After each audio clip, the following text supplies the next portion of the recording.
ঐ পিন্ধিলে হাতে জোৰোণ মন্দিও নহল হলানি আকৌ এবাৰ মোদী চৰকাৰ আকৌ এবাৰ হল মোদী চৰকাৰ গুড আফটাৰনুন ছাৰ আফটাৰনুন কি খবৰ তহঁতৰ বহু দিনৰ মূৰত আজি ক্লাছ কৰিলো খবৰ একেদিন ৰ'ব ছাৰ টানিলে দীঘল হৈ যায় আচৰিত দেখোন হয় ছাৰ দে বাও তেন যদি ইলেকশ্যনৰ ৰিজাল্টটো গ'ল চৰকাৰ হ'ল আগতকৈ বা ৰিজাল্টটো বিজেপি চৰকাৰ সিমান ভাল নহয় তথাপিও ছাৰ এটা কথা কম দেই এইকেইদিন যে পুৱা বৰষুণ দি আছিলে কেলে দি আছিলে বাৰু কেলে ফুল ফুলিবলে ছাৰ পদুম ফুল বোলো এইকেইদিন পুৰা দিলে অসমত ভাৰতত বৰষুণ সেইবাবে ফুলিলে আকৌ পদুম ফুল কিছু লজিক নথকা নহয় পিছে ছাৰ কিন্তু আমাৰ তপন কুমাৰ গগৈ মহোদয়লেহে বেয়া লাগে পীযুষ হাজৰিকা ডাঙৰীয়ালেহে বেয়া লাগে হিমু মামালেহে বেয়া লাগে সিহঁতলে আকৌ তহঁতৰ ইমান মৰম উপজিল যে কি কৰিব ছাৰ আমাৰ হিমু মামাই কৈছিলে যোৰহাটৰ কেণ্ডিডেট গৌৰৱ গগৈ ডাঙৰীয়া হেনো বাচ্চা ল'ৰা কথা বোলে আমি নুশুনো এতিয়া আকৌ ৰিজাল্টটোৱে কৈ দিলে নহয় বাচ্চাটোৱে ইমান ডাঙৰ সিংহটো খতম কৰি দিলে কথাষাৰত পিছে যুক্তি নথকা নহয় এইবিলাক আমি অহংকাৰ বুলি ক'ম এইবিলাক আমি অভাৰ কনফিডেন্স বুলিহে ক'ম ক'বই লাগিব ছাৰ পীযুষ হাজৰিকা ডাঙৰীয়াই কি কৈছিলে যোৰহাটত বোলে গৌৰৱ গগৈ ডাঙৰীয়া যদি জিকে তেনেহ'লে বোলে মই ৰাজনীতি ত্যাগ কৰিম মানে তেখেতে এতিয়াতো জিকি গ'ল ৰাইজৰ প্ৰশ্ন বোলে পীযুষ হাজৰিকা ওপৰৰ মাল ডাঙৰীয়াই ৰাজনীতি ত্যাগ কৰিলেনে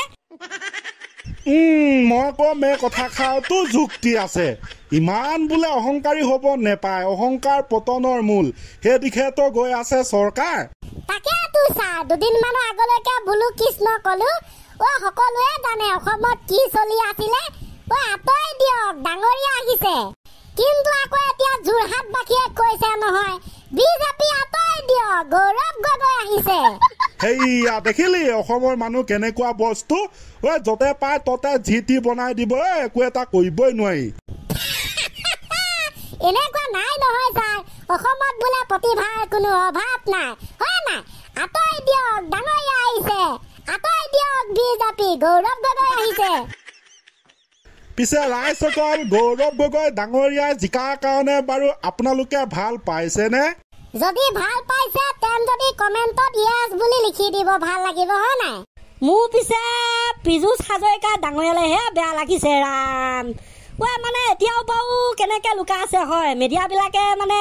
তেখেতক বিচাৰিয়ে পোৱা নাই নে কিহে নে একো ধৰিব পৰা নাই এতিয়া আকৌ তেখেতৰ মুখখন চাবলৈহে মন গৈছিলে বোলে গৌৰৱ গগৈ ডাঙৰীয়াই যদি জিকে ৰাজনীতি ত্যাগ কৰিম এতিয়া ক'ৰ বাপেকে ৰাজনীতি ত্যাগ বাপেকে সপোনতো চাগে ভবা নাছিলে ইমান বেয়াকে হাৰিব বুলি যোৰহাটত মানে গাইজ এই ঘটনাটোৰ পৰা বা আমি কি শিকিব পাৰো এই ঘটনাটোৰ পৰা আমি এটা কথা শিকিব পাৰো যে কনফিডেন্স থাকিব লাগে কিন্তু অভাৰ কনফিডেন্স নহয় যদিও বা আছে এনেকৈ উলিয়াই মেলি প্ৰকাশ কৰিব নালাগে এতিয়া তেখেতে পীযুষ হাজৰিকা ডাঙৰীয়া লাজ নেপালে নে সমগ্ৰ অসমবাসী ৰাইজৰ ওচৰত এইটো কিন্তু বহুত ডাঙৰ শিকনি দেই তো যি কি নহওক গৌৰৱ গগৈ ডাঙৰীয়াক আমি চবে ছাপোৰ্ট কৰিব লাগে কিয়নো অসমৰ পৰা এনেকুৱা এজন MP প্ৰয়োজন যিয়ে নেকি অসমৰ দুৰ্নীতি অসমৰ প্ৰব্লেমবিলাক সংসদত ব্যক্ত কৰিব পাৰে হয় গাইজ আজিলৈকে আপোনালোকে দেখা পাইছেনে গৌৰৱ গগৈ ডাঙৰীয়াৰ বাহিৰে বেলেগ কোনোবা MPয়ে সংসদত কাৰোবাক প্ৰশ্ন কৰা অসমৰ ইটো সিটো সমস্যাৰ ওপৰত আলোচনা কৰা হয়তো দেখা নাই আমি এতিয়ালৈকে যিমান দেখিলো গৌৰৱ গগৈ ডাঙৰীয়াহে এইটো কৰে সেইবাবে অসমৰ বাবে এনেকুৱা এজন গৌৰৱ পোহৰৰ সৌৰভ প্ৰয়োজন Yes, বিজেপি কংগ্ৰেছ বুলি নহয় মুঠতে নেতাজন ভাল হ'ব লাগে হয় ছাৰ সেইবাবে তেখেতৰ ওপৰত সৰুকে চিম্পুলকে লিখি আনিলো এটা কবিতা গুণগুণাই দিছো গাইজ বঢ়িয়া হ'ব গৌৰৱ গগৈ অসমৰ গৌৰৱ হয় নিৰ্বাচনত হাৰিব বুলি কোৱা কিজন এতিয়া মুখ লুকুৱাই থয় গৌৰৱ গগৈ তেখেতে খোৱা নাছিল ভয় মহাশক্তি বিজেপি বিৰুদ্ধে এয়া বৃহৎ জয় গৌৰৱ গগৈ নামে কামে গৌৰৱ, অসমৰ বাবে তেখেত এজন পোহৰৰ সৌৰভ। গৌৰৱ গগৈ হৈছে তেখেত তৰুণ গগৈ পুত্ৰ, জানে বনাব নিজে নিৰ্বাচন জিকা সূত্ৰ। গৌৰৱ গগৈ এজন ছুপাৰ হিৰো, বনাই দিলে তপন কুমাৰ গগৈক এজন বিগ জিৰ'। অসমৰ গৌৰৱ, যোৰহাটৰ গৌৰৱ, ভাৰতৰ গৌৰৱ। এনেকুৱা এজন গৌৰৱ যিয়ে নেকি অসমৰ বাহিৰতো পাকিস্তানৰ মন্ত্ৰীক ধমক দিয়া গৌৰৱ। এনেকুৱা এজন গৌৰৱ যিয়ে নেকি অসমৰ দুৰ্নীতি সোঁৱৰাই দিয়া গৌৰৱ। এনেকুৱা এজন গৌৰৱ যিয়ে নেকি অসমৰ সমস্যাৰ বিষয়ে সংসদত উত্থাপন কৰা গৌৰৱ। কোনজন এমএলএ কোনজন এমপিয়ে কাক কি দিছে, আমাক কি দিছে সেইবোৰ ক'বলৈ নেযাওঁ। কাৰো পৰা আমি আজিলৈকে একোৱেও পোৱা নাই। কোনে কিমান টকা খাইছে, দুৰ্নীতি কৰিছে সেইবিলাকো ক'বলৈ নেযাওঁ। মুঠতে এটা কথাই লাগে যে হয় এজন এনেকুৱা এমপি থাকক যিয়ে নেকি দিল্লীত সংসদত ব্যক্ত কৰে অসমৰ সমস্যা, দুৰ্নীতিৰ বিৰুদ্ধে মাত মাতে। সেইবাবে বাছনি কৰা হৈছে গৌৰৱ গগৈ ডাঙৰীয়াক। যি কি নহওক গাইজ, এতিয়া হ'ব চৰকাৰ গঠন, সকলোৱে নিজৰ কাম কৰিব। এইবিলাক যি হয় হৈ থাকক, উপায়ো নাই। আমি বাৰু একো লাভ নকৰোঁ, তো আমি আমাৰ নিজৰ কাম কৰি যাব লাগে। একদম চাই সৰ্বশেষত আমাৰ আকৌ প্ৰশ্ন, যিয়ে নেকি পুৰা উস্তাদি মাৰি কৈছিল, অভাৰ কনফিডেন্স দেখুৱাই কৈছিল, যদি আমুকে জিকে মই ইলেকশ্যন,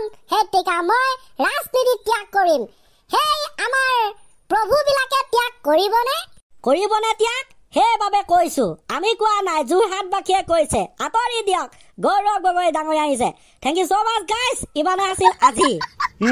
মিম কিন্তু বৰ বেয়া বনাই দেই আমাৰ অসমৰ মানুহবিলাকেও একো ধৰিব নোৱাৰি, মই ক'লো নহয়। হয় ছাৰ, চলিয়ে থাকিব এইটো। দে বাৰু লাহেকে আৰম্ভণি গীতটো ক্লজিং মাৰি দে ৰাইজ, দে আৰু দে 1 2 3। আকৌ এবাৰ মোদী চৰকাৰ, আকৌ এবাৰ হ'ল মোদী চৰকাৰ, ফুলিলে আকৌ পদুম, পিন্ধিলে হাতে জোৰোণ, ফুলিলে আকৌ পদুম, ঐ পিন্ধি